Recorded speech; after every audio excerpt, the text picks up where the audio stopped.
Punjab police के एक constable के बेटे ने देश ही नहीं बल्कि दुनिया में वो दहशत फैलाई है कि आज की तारीख में उसके पास 700 शूटरों की एक ऐसी फौज है जो उसको एक इशारे पर किसी भी को भी मारने के लिए तैयार हो जाए।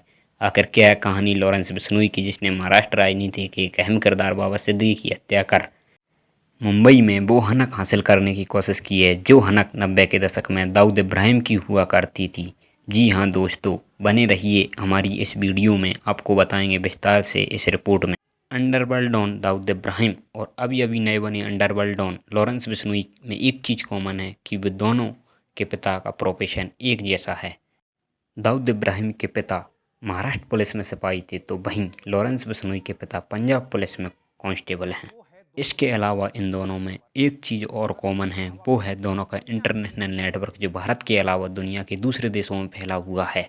लेकिन दोनों की शुरुआती कहानी को चला गया, लेकिन आज की कहानी में किरदार सिर्फ लॉरेंस बिश्नोई है, तो उसी की बात करते हैं और चलते हैं पंजाब के फाजिल्का में, जहां लावेंद्र कुमार बतौर कांस्टेबल तैनात थे। इसी फाजिल्का के अबोहर में लावेंद्र के घर पैदा हुआ सतविंद्र सिंह। बच्चा गोरा चिट्टा था तो माँ ने नाम रख दिया लॉरेंस।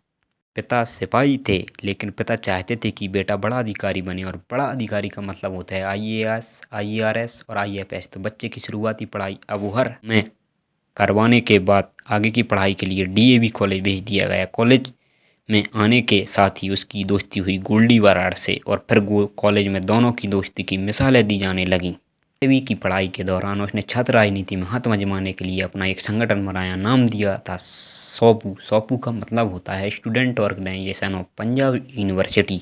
इस संगठन के बैनर तले लॉरेंस बिश्नोई ने 2010 में DAV में छात्र संघ अध्यक्ष का चुनाव लड़ा। उसके विपक्ष में दो और ग्रुप थे, उदय सह और डक्का ग्रुप, जिसमें लॉरेंस चुनाव हार गया।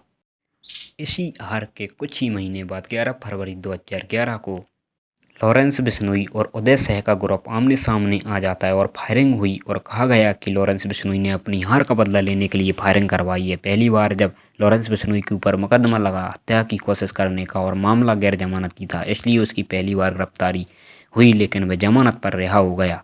लेकिन इससे पहले साल 2006 में पंजाब के सुखना में डिम्पी नाम के एक शख्स की हत्या हुई थी। उस केस में रॉकी का नाम सामने आया था, जो लॉरेंस बिश्नोई का करीबी था, लेकिन तब उस केस में लॉरेंस बच गया था। 2011 में फिरोजपुर में भी एक फाइनेंसर के साथ हुई लूट में भी लॉरेंस का नाम सामने आया था, लेकिन तब भी उस पर केस दर्ज नहीं हुआ था। लेकिन उदय सह और डग ग्रुप से हुई मुठभेड़ के बाद लॉरेंस पुलिस के निशाने पर आ गया। चंद महीने बाद वो अवैध हथियार के साथ गिरफ्तार हो गया, और फिर कुछ दिनों के बाद उसकी जमानत हो गई।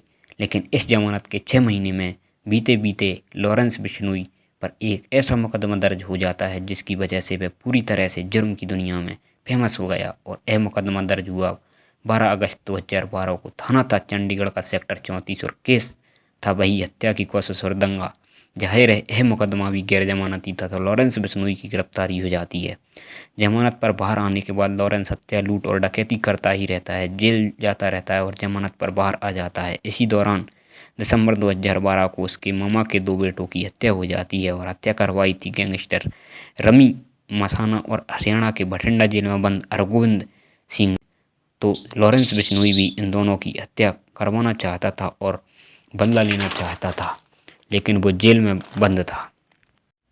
17 जनवरी 2015 को पंजाब की खरड़ पुलिस उसे कोर्ट में पेश के लिए लेकर जा रही थी, तो पुलिस को चकमा देकर फरार हो गया। फरारी के बाद वो खरड़ और दिल्ली होते हुए नेपाल चला जाता है, और नेपाल जाकर उसने 60 लाख रुपए के विदेशी हथियार और बुलेट प्रूफ जैकेट तक खरीद लिए, और पंजाब हरियाणा के आसपास आकर वो रम्य मसाना की तलाश में जुट गया ताकि वह उसकी हत्या कर सके। और अभी वो रमी मसाना की तलाश कर ही रहा था कि 4 मार्च 2015 को फाजिल्का पुलिस ने उसे गिरफ्तार कर लिया। लेकिन इस बार लॉरेंस बिश्नोई जब जेल गया तो उसने जेल में ही अपनी फौज बनानी शुरू कर दी। फरीदकोट जेल में बंद रहने के दौरान उसके पास फ़ोन और तकरीबन 40 सिम कार्ड आ गए थे। जेल में बैठे बैठे वह लोगों से रंगदारी मांगने लगा और धमकी देने लगा, और कॉन्ट्रैक्ट किलिंग की सुपारी भी लेने लगा। फरीदकोट जेल से ही मार्च 2017 में राजस्थान के जोधपुर के डॉक्टर चांडक और एक ट्रेवल को मारने के लिए 50 लाख की सुपारी ली। उसने फ़ोन के जरिए ही डॉक्टर चाणक्य की BMW में आग लगवा दी, और जोधपुर में हुआ केस दर्ज, तो जोधपुर जेल ले जाया गया। लेकिन वहाँ भी लॉरेंस का नेटवर्क चलता ही रहा, और वहाँ भी उसके पास मोबाइल पहुंच गया और जेल से ही वह वसूली करता रहा और धमकियां देता रहा। परेशान राजस्थान पुलिस ने उसे 27 जून 2017 को अजमेर की घुघरा घाटी की जेल में भेज दिया। अजमेर की इस घुघरा घाटी जेल को काला पानी की जेल माना जाता है, जहां पूरे राज्य के कुख्यात अपराधी रखे जाते हैं और अपराधियों के लिए यह जेल इतनी सख्त मानी जाती है कि कुख्यात अपराधी आनंद पाल कोर्ट में पेशी के दौरान यहां से फरार हो गया था और इस जेल में आनंद पाल के शूटर भी बंद थे। यहीं पर मुलाकात होती है आनंद पाल के शूटरों से लॉरेंस बिश्नोई की।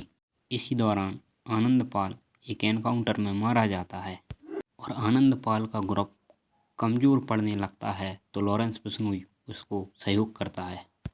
जहां पर अपराधी जाने से खौफ खाते थे वहां भी लॉरेंस बिश्नोई मौज में रहा और वहां भी उसको मोबाइल मिल ही गया।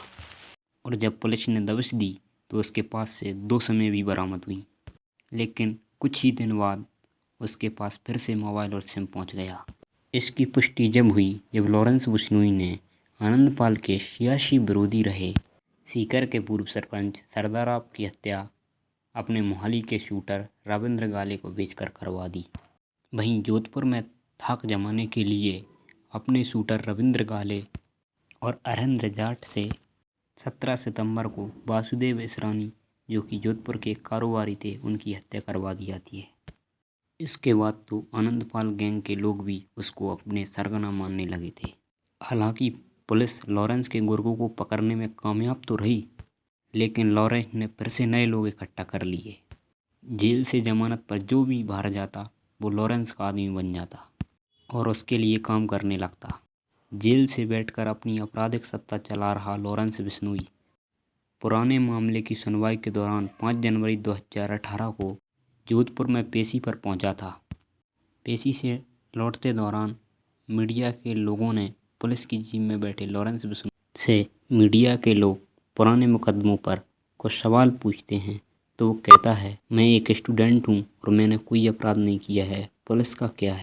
जो हाथ आ जाता है उस पर आरोप लगा देती है। आज मुझ पर आरोप लगाया है, कल कोई और पकड़ा जाएगा उस पर आरोप लगा देंगे, मैं तो एक स्टूडेंट हूँ।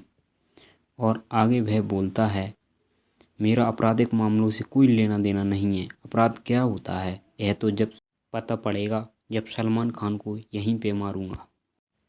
लेकिन लॉरेंस बिश्नोई सलमान खान तक कभी नहीं पहुंच पाया, लेकिन उनको धमकियां मिलती रहीं। उनके पिता सलीम खान को भी धमकियां दी गईं। लेकिन जब लॉरेंस बिश्नोई के दोस्त रॉकी की हत्या हो जाती है, उसका बदला लेने के लिए वह गैंगस्टर जयपाल फुल्लर की हत्या करवा देता है। इसी के बाद लॉरेंस बिश्नोई को अजमेर से दिल्ली की तिहाड़ जेल शिफ्ट कर दिया जाता है।